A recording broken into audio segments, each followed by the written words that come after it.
Hi everyone, today we're going to read The Mouse in the Matzah Factory, which is what we read at story time last week. But it's still Passover and I figured this way everybody can enjoy it. Okay. Once there was a little mouse who lived in a wheat field in the country. One day, men came and built a fence around the wheat field. Every day they watched over the growing wheat. They watered the field, pulled the weeds, and waited for the wheat to ripen. The little mouse watched too. The little mouse wondered what was so special about this wheat. When the wheat was ripe, the men cut it down. They worked carefully, making sure to keep the wheat dry. They tied it in bundles and loaded it into a wagon. The little mouse decided to follow the wheat, and soon the wagon arrived at the mill. The little mouse poked around until he found a hole in the bottom of the door, and he crept inside. Huge grinding wheels were crushing the wheat into fine flour. You guys see the flour? It's like snow. The millers carefully poured the flour into sacks and loaded them onto the truck. The little mouse jumped aboard the truck and hid among the sacks, wondering where the truck would take them. They drove for a long time. They left the country with its open fields and came to the city. The little mouse peeked out. You guys see him there? Right, riding with the flour. He saw tall buildings. He saw crowds of people. And he heard the noise of cars and trucks on the street. I bet this story happened not during coronavirus. At last, the truck stopped in front of an old building. Workers came to unload the sacks of flour. Quickly and quietly, the little mouse jumped down and followed.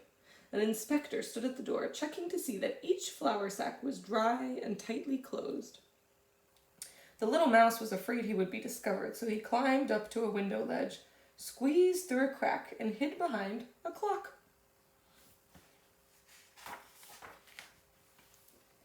He saw a large room with many people. They were all very busy. In one area, workers were unloading the sacks of flour. And in another place, they were bringing in buckets of water. In the middle was a man with a mixing bowl. See here it says flour, and here it says water. They have two separate rooms.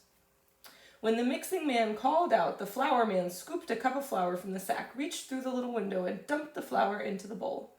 When the mixing man called out again, the waterman filled his pitcher with water, passed it through his window, and poured the water into the bowl.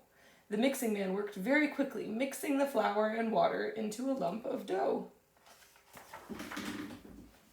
The little mouse watched. He wondered what was so special about this dough. The mixing man brought the dough to another area where many people stood at a long table. He gave a piece of dough to each person, and they quickly rolled the dough into circles. Do you guys know how to roll a circle? Maybe you should practice today.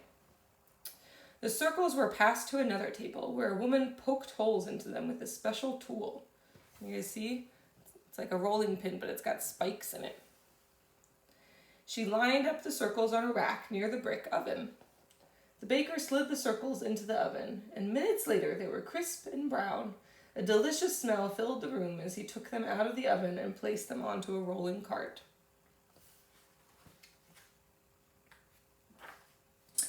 All of a sudden, a bell rang. The people began to clean their work areas. They scrubbed their tables, sanded down their rolling pins, and washed and dried the bowls. See, it says 18. 18 minutes had passed. When they were finished, the mixing man reset the clock and called out for more flour and more water. The little mouse couldn't resist the delicious smell. He followed the cart into a room where people were packing the baked circles into boxes and tying them with string. Families were standing in line to buy the boxes. He hopped onto the counter to take a peek. This is what he read. Golden matzah. This matzah is made of wheat, which has been watched from the time of harvest through the time of baking. That's right, the little mouse thought. I watched this matzah. I watched it from the time the wheat began to grow in my wheat field. I watched it being harvested. I watched it being ground into flour. And I watched it being mixed into dough. I watched it being baked into matzah. The little mouse felt very important. He decided it was time to return to the country. Soon more wheat would be planted, and he wanted to be home in time to watch it again. Well, I hope you guys have a great day, and maybe you see something growing outside that you can watch today. I'll see you later.